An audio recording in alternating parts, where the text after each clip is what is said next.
ගෙදර වැඩවලදී අපිට පොල් කටු යම් ප්‍රමාණයක් එකතු වෙනවනේ. එන්න ඒව මම ලොරියට විකුණලා තමයි මේ මුදල හොයාගත්තේ.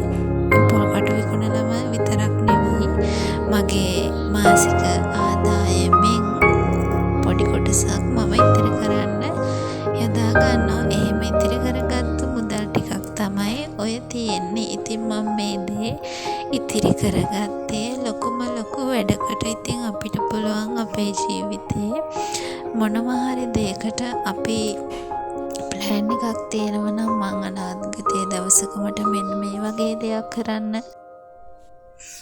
අදහසක් තියෙනවා නම් ඒකට එකපාරට මොහාට ඒකට මුදල් වෙන් කරන්න බැරි නම් ඔයාට පුළුවන් ඔයාගේ මාසික ආදායමෙන් හරි ඔයා කරන පොඩි දේවල් වලින් හරි ඔයාගේ අතට හම්බ වෙන පුංචි මුදලින් පුංචි කොටසක් මේ විදිහට ඉතුරු කරන්න. මේ විදිහට ඉතුරු කරාන් පස්සේ ඒක ඒ දවසට පුංචි ගාණක් වුණාට ඒක දවසක ආපස්සට හැරිලා බලද්දී ඒක ලොකුම ලොකු මුදලක් වෙලා තියෙනවා. ඉතින් මමත් එහෙමයි පුංචියට රුපියල් 20 30 40 50 100 වගේ එකහු කරලා තමයි මේ මුදල මේ විදිහට එකතු කරගත්තේ. ඉතින් ඔයාලටත් මොනවා හරි වැඩක් තියෙනවා නම් ඒකට එකපාර ඔයාට සල්ලි නැත්නම් ඔයාට පුළුවන් මාසෙකට යම් මුදලක් ඔයා හම්බ කරන සල්ලි වලින් ඉතුරු කරන්න. එතකොට ඉතුරු කරනවා කියන